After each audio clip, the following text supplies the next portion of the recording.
Juste avant que la vidéo commence, tu dois absolument savoir que tu peux récupérer une formation gratuite Assure ton bull market comme un pro et en plus de ça un accès VIP au contenu exclusif. Défile dans la description de cette vidéo, clique sur le premier lien juste ici, clique sur obtenir gratuitement, remplis ce formulaire, trade sur notre plateforme partenaire BitGet et obtiens le contenu VIP qui te permettra de trader à mes côtés en suivant mes stratégies et un accès VIP sur mon Discord. Également, tu recevras automatiquement mon top 5 altcoin pour 2024. Tu peux retrouver une vidéo qui t'explique tout dans la description juste ici. Bon visionnage. Bonjour à tous, j'espère que vous allez bien. On se retrouve pour le brief du mardi 6 février 2024. On se fera un petit point Bitcoin, Ethereum et vous avez choisi en commentaire de faire gagner aujourd'hui Link. Du coup, je remets en jeu Ethereum classique contre DYDX. C'est un coin qui revient beaucoup en commentaire et je trouve qu'il a un graphique assez intéressant. Du coup, on pourra l'analyser. C'est à vous de décider. Donc, soit ETC ou DYDX, DYDX en français en commentaire. Et le commentaire qui revient le plus gagnera et je ferai l'analyse. Bon, je pense que ETC finira par gagner, mais bon, pour l'instant, vous êtes plutôt motivé par les altcoins. Alors, le BTC qui n'a toujours pas résolu cette contraction ici, c'est-à-dire qu'on est toujours dans cette forme de triangle. J'en ai fait un short hier, si jamais je fais des shorts maintenant, ça vous résume un peu les choses les plus importantes en moins d'une minute sur YouTube. Vous pouvez regarder ça dans la catégorie short de la chaîne. Et du coup, tant qu'il n'y aura pas cette résolution, tout simplement, on ne récupérera pas de la volatilité, premièrement. Donc, tant qu'on se contracte comme ça, le marché va continuer de consolider. Pour moi, ce qui serait bullish, le plus bullish, ce serait de maintenir cette zone de stop ici, de d'abord aller chercher les stop acheteurs et ensuite qu'on puisse casser et simplement voilà, se rediriger dans la zone de rechargement de short. Ensuite, on verra si on fait un sommet descendant ou non, comme on en a déjà parlé. Tout simplement, franchement, il n'y a pas plus de choses à dire sur le BTC pour ce matin, en tout cas sur le, on va dire sur le H4. On peut diminuer rapidement H1. Je vais rester en H4 ici, on va juste changer de graphique, on va aller sur les plus hauts journaliers. Donc on a chassé pas mal de plus hauts journaliers, c'est pas anodin. Ici on avait le plus haut de samedi qui a été chassé, le plus haut ici également de vendredi qui a été chassé, et ensuite grosse réjection baissière. On commence à accumuler énormément de plus bas journaliers, de plus bas weekly qui sont intacts. Donc là on a le plus bas de la semaine dernière qui est un plus bas de lundi, ça très généralement ça se fait chasser. On a également le plus bas ici de dimanche, on a également ici le plus bas de mercredi, on a le plus bas ici de jeudi, enfin voilà, il y a plein de plus bas journaliers, il y a plein de stop acheteurs au 41 300 $. Ça serait très bizarre de ne pas y aller, ça veut pas dire tout de suite, mais à un moment donné, ok. Pour moi, comme je le répète, le plus bullish, c'est d'abord de sortir les acheteurs pour ensuite aller s'attaquer aux vendeurs et décharger le train des acheteurs pour faire le mouvement haussier. Ce qui est intéressant, c'est qu'hier, on avait la petite dynamique baissière qui se mettait en place et on en avait parlé. En cas de cassure de ce niveau ici des 42 900, fallait s'attendre justement à un mouvement de squeeze qu'on a eu jusqu'à 43 500. Honnêtement, je pensais que ça nous aurait ramené un petit peu plus haut, légèrement au-dessus de ces plus hauts, là, le plus haut daily, le plus haut weekly, mais on semble garder ça pour plus tard. Pour l'instant. Ok, parce que franchement, il y avait ce qu'il faut pour y aller, mais pour l'instant, on n'y va pas. Donc, honnêtement, ça sert à rien de se prendre la tête sur Bitcoin. Pour moi, encore une fois, faut se réintéresser au BTC quand on sera à 44, si on y revient, bien évidemment. Et pareil pour les acheteurs, ça sera au niveau des 40 800, voire 41 300. Voilà, c'est les zones où il faut retrouver de l'intérêt. Là, dites-vous qu'il y a tout le monde qui trade ici. Par exemple, si je mets un volume profile que je vais avoir... où est-ce que j'ai le volume profile? Je l'ai là. Il y a tout le monde en fait qui trade dans ces zones de prix. Et le pire endroit pour un trader, c'est de trader là où tout le monde trade. Parce qu'en fait, il y a très généralement un mouvement qui va les liquider là où la majorité s'est positionnée. Donc, la majorité achète et vend aux alentours des... Allez, on va prendre depuis le dip. Ici. La majorité est en train de trader, on va attendre que ça charge, voilà, de 43 400 jusqu'à 42 300. Donc, grosso modo, ça correspond... Je vais prendre un rectangle, ce sera plus simple. Mais ça correspond à toute cette zone. La majorité est en train de trader ici. Où sont les stops des acheteurs? Dans l'imbalance ici. Où sont les stops des vendeurs? Dans l'imbalance ici, tout simplement. Et bien sûr, au-dessus des plus hauts. Et pour les acheteurs également, en dessous des plus bas. Mais quoi qu'il en soit, le meilleur endroit pour se positionner, c'est là, c'est au moment où les gens vont se faire squeeze. Et stop. Si on est bullish, comme je le répète, pour moi, le meilleur scénario, c'est on défonce les acheteurs. Vous voyez, là, il y a plein de creux qui commencent à s'accumuler. Creux ici, creux ici, creux ici. Donc on sait qu'il y a plein de stops qui sont en train de se former dans l'imbalance ici. Le mieux, ce serait de défoncer les acheteurs et là, on y va. En plus, on fera un beau W ici et on repartirait sur quelque chose de très haussier potentiellement tant qu'on ne réintégrerait pas. Hyper important, parce que les W c'est bien, ça fonctionne, mais il faut surtout pas les réintégrer, parce que quand on les réintègre, bah il se passe ça. Hein. W ici, réintégration, bam, on va dans l'autre sens. Parce qu'en fait, les WM ne sont que des ranges, des constructions de range qui finissent par se faire résoudre, et si jamais le marché réintègre, c'est pas bullish. Mais par exemple, ici, WWW, breakout, pas d'intégration, on y va. Ok. C'est pour ça que c'est intéressant de faire ce trade de liquidité quand le marché réintègre pour aller chasser dans l'autre sens. Là, il y a possibilité de short pour acheter son short ici. Pareil pour un achat. Quand vous avez, par exemple, un M qui va se former, imaginons, hop, et puis que le marché réintègre, très souvent on va dans l'autre sens. Donc il y a un moyen de re-rentrer à l'achat sur la réintégration pour distribuer son long un petit peu plus haut. En fait, ça permet de counter-trader, de contre-trader ceux qui ont tradé le range et qui se sont fait piéger sur la fausse résolution. C'est ce qu'on appelle fake out, déviation, réintégration. Pas plus de choses à dire pour moi pour le Bitcoin, donc patience, je répète 44 000 niveau important et 41 300 et 40 800 niveau important, tout ce qui est entre ces zones de prix, perso ça m'intéresse pas, et c'est du bruit de marché, on est en train de préparer la liquidité ici et ici, donc 44 000 et 40 800 $. Maintenant bien sûr si vous passez en 1 minute, 5 minutes, il y a des setups etc, il y a des zones de stop, des imbalances qui traînent, il y a moyen de capturer des rebonds, par exemple. Ici, ce petit rebond était très prévisible. Là, quand il y avait tous les stops, on en a parlé hier avec l'imbalance. Ici, là, c'était une zone de rebond assez intéressante. Même ici, quand il y a autant de stops ici qui attendent la mèche, si jamais le marché part dans l'autre sens, au moment où on casse ce sommet, pour moi, c'est le signal que tout ça, on peut récupérer. Bon, on aurait pu récupérer tout ça également. Mais ici, tous ces sommets également étaient très faciles à récupérer. Donc, l'action du prix se lit, ok. Mais c'est juste que pour moi, c'est pas hyper intéressant ici de m'attarder sur le Bitcoin parce que dans les briefs, je fais pas de l'analyse 1 minute personnellement. Je reviens en 4 heures ici, donc oui, pas plus de choses à dire. Au niveau des funding, honnêtement, il n'y a plus grand chose, hein, le funding est neutre. Donc ça, c'est intéressant, c'est-à-dire que le sentiment n'est vraiment pas hyper bullish pour l'instant. Plutôt cool. Et intéressant au niveau de Trading Light, hein, donc de ce qui se passe ici sur le marché spot de Binance, on voit qu'il y a de gros sell limits qui se positionnent de plus en plus, donc il y a des gens qui sont intéressés pour distribuer du Bitcoin dans cette zone, 43 500 jusqu'à à peu près 45 000 $. Bon, après il y a d'autres ordres limites bien évidemment, mais l'order book n'était pas aussi liquide par le passé.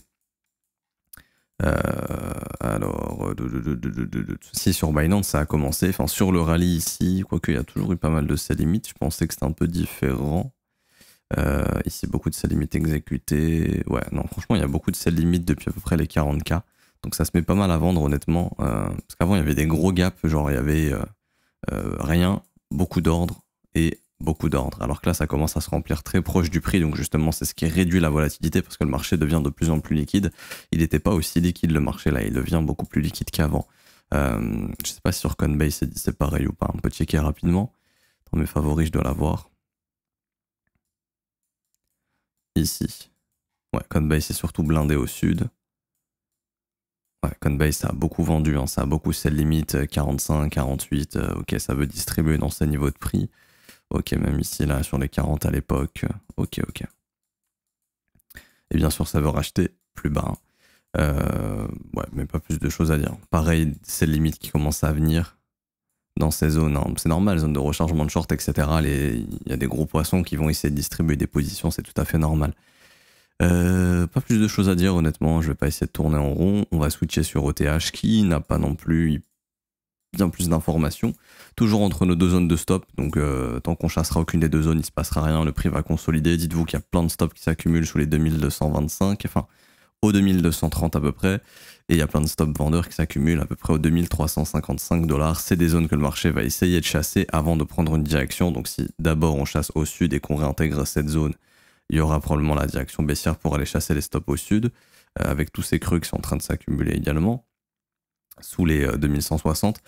En revanche, si le marché chasse d'abord au sud, et ça serait plutôt bullish, chasser au sud, réintégrer pour aller au final faire une cassure haussière et sortir de ce range, puisque jusqu'à preuve du contraire, c'est un nouveau range qu'on est en train de former entre ces deux bornes. Et rappelez-vous, ETH, il ne se passera rien du tout tant qu'on ne cassera pas la résistance. Personnellement, je le redis, je pense qu'au moment où on cassera la résistance ou le support, il y a un narratif qui se reprendra. Si on casse le support, je pense qu'on donnera le narratif, l'ETF ne sera pas accepté, probablement, Après, ça se trouve, il sera accepté, mais en tout cas, les médias pourraient dire que voilà, ça sent mauvais, parce que c'est un security machin. En revanche, si on casse le range, je pense qu'à ce moment-là, la résistance des 2400, qui est le haut de range précédent, et le haut de range d'ailleurs actuel, je pense que l'ETF narratif va reprendre en force. Et quand on regarde ETH BTC, j'en ai déjà parlé depuis plusieurs jours, mais on est dans les zones où le prix peut se retourner, on voit qu'on est en train de consolider ici, fermement, sur ETH BTC, on avait identifié ici la petite RLZ, juste ici, qui a continué d'être travaillée, qui continue de l'être. Hein. Là, on est en train d'en ressortir un petit peu, mais encore trop tôt pour parler de gros retournements pour l'instant. Mais voilà, ce qu'il faut bien se dire, c'est que la zone daily ici, elle est assez importante pour essayer de former un second creux plus haut que celui-ci. Donc, essayer de former un creux plus haut que le creux d'ici. Donc, le creux, il est au 0,047. Actuellement, on trade à 0,054. Mais voilà, on est dans une zone où on peut faire un creux ascendant. Moi, ce que je vois surtout, c'est une grosse zone de stop qui se forme. Je ne serais pas étonné d'avoir petit swipe et ensuite là, on y va. Si on fait ça, pour moi, si on dévie et réintègre, il y a un trade très intéressant sur ETH BTC avec une invalidation, acheter la réintégration du support ici, avec une invalidation au plus bas qui aura été déclenchée. Si le prix repart comme ça, c'est invalidation et sera continuation baissière. En revanche, si on dévie et on réintègre, il y a vraiment moyen de se positionner sur un bottom et capturer le prochain mouvement haussier. Et ETH devrait reperformer face au Bitcoin. En tout cas, on voit que ETH BTC ne baisse plus, ce qui est cohérent puisque c'est la grosse zone d'imbalance ici, une zone de support très forte que ETH est en train de maintenir. Et la cassure des 2400 $ serait pour moi, donc sur Ethereum contre l'USDT, la cassure serait probablement le signal de reprise de force face au Bitcoin. Je pense que si Ether arrive à recasser cette résistance, on retrouvera de la force sur Ethereum face au Bitcoin et le fameux narratif ETF reprendra son cours. Et pour finir, alors Link, graphique hyper intéressant, bien sûr, si vous êtes investisseur, c'est quand c'est plat qu'il faut acheter encore une fois ou faire son DCA, j'en ai déjà parlé plein de fois, il y a l'indicateur ici qui vous l'indique, hein, faible volatilité, meilleur moment pour faire un DCA ou acheter long terme. Là, on a quitté ces phases, donc c'est un peu plus risqué. En fait, c'est simple, si vous êtes investisseur, plus votre marché est volatile, plus c'est risqué. Moins il est volatile, moins c'est risqué pour vous. Bien sûr, si le prix il est bon, hein, on peut très bien avoir une faible volatilité tout en haut et le marché après reprend un trend baissier. Mais quand on est dans des zones à 90% de baisse, là c'est intéressant. Vous vous rappelez également, création du range, hop, déviation, réintégration, on est reparti dans l'autre sens. Bon, on en est où? Alors Link, on avait parlé justement à l'époque de ces grosses zones de stop qui attendaient au-dessus de ces sommets qu'on est venu déclencher hier, si je dis pas de bêtises, aujourd'hui dans la nuit peut-être, non c'était hier, sur la bougie d'hier, plutôt intéressant. Donc c'est une zone de stop, ça va être une grosse zone de résistance, la zone des 23 $ jusqu'à 19 $. Je crois qu'on a le premier arrêt aussi à surveiller, ça va être un niveau extrêmement important ça. Ouais, vraiment la zone des 23, 19, ça peut être une zone de top, ok? Ça peut vraiment être une zone de top, faut faire attention sur Link, en tout cas c'est une zone de profit si vous êtes dedans, ok? Maintenant d'un point de vue technique, c'est toujours très haussier. Moi ce que j'aime bien sur Link, c'est que on a créé un range, ici, qu'on a breaké au nord, très bullish tant qu'on ne réintègre pas. Également ce qui est très cool, c'est que on a formé le support ici, bam, on a dévié le support, on a réintégré et on est parti casser dans l'autre sens. C'est classique généralement, c'est ce qui se passe pour faire une cassure haussière dans un range. Plutôt cool. Maintenant, extrêmement attention, le pire schéma de marché, ce serait celui-ci, c'est-à-dire range ici, breakout, on échoue dans l'imbalance et on réintègre le range. Alors ça serait probablement un gros signal de top ici en weekly et il faudrait s'attendre par la suite probablement à un retracement plus profond, ok? Parce que très généralement, quand votre marché, c'est comme ici, quand votre marché forme un range qu'il casse au sud et qu'il réintègre, on s'attend à une cassure dans le sens opposé. À ce moment-là, si on a cassé ici et qu'on réintègre, on s'attendrait à une cassure dans le sens opposé, donc sous les 12 $. Ça veut dire qu'on peut passer de 20 à 12. Est-ce que c'est le cas pour l'instant? Non. Pour l'instant, je vois aucun signal baissier. Ok, l'objectif a été atteint. Ok, le marché peut se retourner potentiellement. Mais est-ce qu'il l'a fait pour l'instant? Non. Est-ce que la réintégration est confirmée? Non. Pour réintégrer, il faudrait, je pense, retourner sous les 16,80 $ à peu près. On pourrait confirmer qu'on a réintégré, ce qui n'est vraiment pas le cas pour l'instant. Quoique, on a l'imbalance ici du breakout. Ouais, il faudrait casser l'imbalance daily que vous voyez ici pour moi qui correspond parfaitement au breakout. Hop, je l'étends, après je vais remettre dans l'autre sens, mais vous voyez. Donc ça va jusqu'aux 16 $. Franchement, retourner sous 16 $, ça pue pour Link. Tant qu'on ne retourne pas sous les 16 $, honnêtement, ça va. Bon, on atteint l'objectif encore une fois, donc là ça va être une zone où le prix peut batailler, ok, c'est-à-dire ici avoir du mal et peut-être commencer à se retourner potentiellement, c'est une grosse zone. Maintenant voilà, si on casse la zone des 19 à 23 dollars, là, nos limites et prochain objectif, hein, pour moi c'est 61,8, donc 34 dollars et je dirais même cette mèche ici au-dessus des 38 dollars. Mais bon, pour l'instant on en est encore loin. Et oui, en cas d'intégration du range, attention pour moi, ça sera un signal de top. En cas de signal de top, on prend notre fib, on trace notre sommet, donc à voir jusqu'où il se formera. Mais les niveaux qu'on surveillera, ce sera la zone de rechargement. Pourquoi je parle pas du premier arrêt? Parce que pour moi, si on réintègre le range, on ira casser le premier arrêt, on ira casser le bas de range, tout simplement. Et on se dirigera en zone de rechargement qui actuellement est entre 10,45$ et 7,91$. Est-ce que ça veut dire qu'on va y revenir? Pas forcément, mais ça sera une zone d'objectif. Et il y a également ce qu'on appelle les wake of check. Donc en fait, c'est le fait de faire une structure haussière. Ici, donc un W bottom par exemple. Vous voyez, W bottom ici, hop, W weekly, pas d'intégration, ça casse, let's go, on enchaîne un mouvement haussier. Mais très souvent, ces niveaux vont être retestés parce qu'ici, on a une grosse imbalance et on a un gros wake of check. Donc 8$, le wake of check simplement. Le fait de revenir tester la ligne de coup. Très souvent, ces niveaux sont retestés. Ça veut pas dire qu'on y reviendra, mais si on y reviendra, c'est un buy. C'est-à-dire faut acheter, faut pas vendre, faut pas ici flipper et vendre tous ces lignes parce que c'est la fin du monde. Non, c'est vraiment une zone d'achat exceptionnelle, ces lignes qui revient autour des 8$. Mais bon, pour l'instant, ça, cette zone, on s'en fout. Nous, on se concentre au nord parce que pour l'instant, c'est bullish. Donc là, il n'y a plus rien. Pour moi, il n'y a pas trop d'objectifs. L'objectif majeur a été atteint, c'est-à-dire les 19,60. Après, si on veut chercher un autre objectif, ce sera les 20,55$. Ok. Donc, tant que le prix il est haussier, 20,55$, c'est dans le viseur, si je puis dire. Quand je regarde le comportement du prix en H1, c'est très bullish, dynamique toujours haussière, il n'y a pas de souci ici.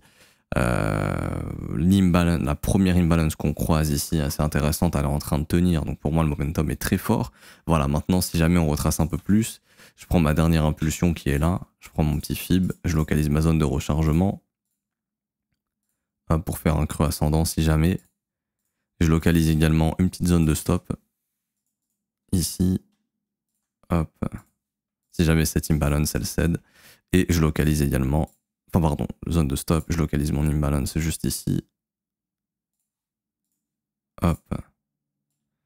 Et du coup, ça nous donne une zone assez intéressante à venir chercher entre 18,30$ et 18,08$ pour faire une continuation haussière ici. Tac. Continuer de former des creux ascendants.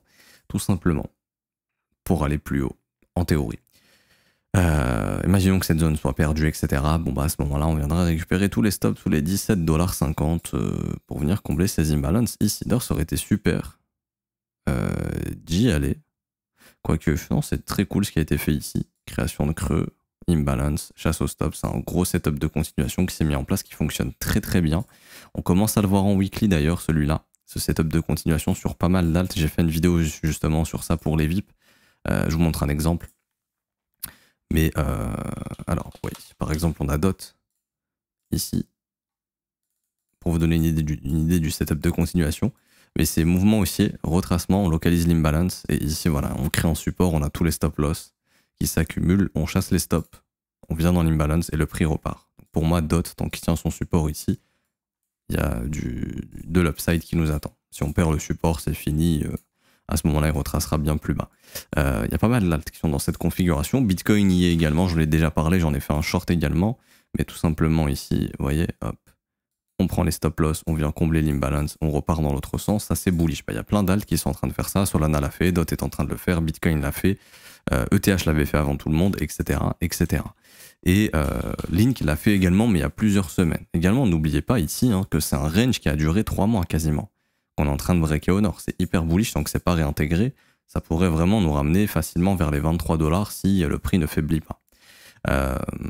Maintenant, sur du long terme, pour ceux qui veulent trouver des objectifs, comme j'ai déjà dit, 23$ c'est un objectif. Ensuite, zone de rechargement de short, 34$ c'est un objectif. Les stops au-dessus, enfin les stops. Ici, venir chasser ce sommet sera un objectif au-dessus des 38$. Et puis, si jamais on fait un ATH, parce qu'en fait, Link, il a toujours de l'avance sur sa cyclicité. Je ne sais pas si vous vous en rendez compte ou pas, mais Link, c'est un projet qui, pendant le bear market en 2019, était en train de performer. Pendant 2020, pendant le crack Covid, tout ça, il était déjà en train de se reprendre très fortement. Link, il a beaucoup d'avance, enfin en tout cas au cycle précédent, il a eu beaucoup d'avance et il est déjà en train d'avoir beaucoup d'avance également. Et si jamais on refait un cycle en avance, etc., et qu'on arrive à faire un nouvel ATH, à ce moment-là, il y a des objectifs assez réalistes au-dessus de l'ATH, donc au-dessus des 53 $, entre 82 $ et 101 $. Est-ce qu'on aurait, et je finirai là-dessus, est-ce qu'on a un canal ascendant qui pourrait nous donner des objectifs ou pas? On va essayer de trouver. On pourrait faire un canal comme ceci, potentiellement. Pourquoi pas? Ok. La borne basse est validée. La borne haute l'est moins. Pour l'instant, il n'y a qu'un contact, mais est-ce qu'on pourrait pas chercher Est-ce qu'on pourrait pas chercher un deuxième contact, justement? Ça me paraît pas impossible. Vous voyez ici le bas du canal qui a été respecté. Bon, on a le milieu du canal aux environs des, on va dire, 50 $ jusqu'à fin 2024, ça correspond à peu près aux 72 $, donc ça ferait un ATH. Et si jamais ça part dans une grosse accélération, le link, à ce moment-là, pour la fin 2024, le haut du canal est aux environs, je vais vous mettre, vous savez quoi, ici, un outil qui est super sur TradingView si je le trouve, le Price Label, on va mettre au 31 décembre, hop, 474 $, et pour actuellement, ça serait 276 $. Bon, je sais pas si c'est très réaliste honnêtement, mais bon, on va se baser sur le milieu de canal, pourquoi pas. Ok, le milieu de canal, ça me paraît très bien. Et à ce moment-là, fin d'année, le milieu de canal, c'est un objectif aux environs des 76 $. Donc ce sera un ATH, ça me paraît réaliste honnêtement, ça me paraît pas irréaliste. Si vraiment Link conserve ici son gros momentum. Il fait toujours la même chose, il crée des ranges qui chasse ici, et puis il part dans l'autre sens. Il crée des ranges qui chasse et il part dans l'autre sens. Il crée des ranges qui chasse et il part dans l'autre sens. Donc on semble mature pour avoir de la continuation si on ne réintègre pas ce range. Voilà, pas plus de choses à dire, j'espère que ça vous aura plu. Si c'est le cas, n'hésitez pas à laisser un pouce bleu, à vous abonner si ce n'est pas déjà fait.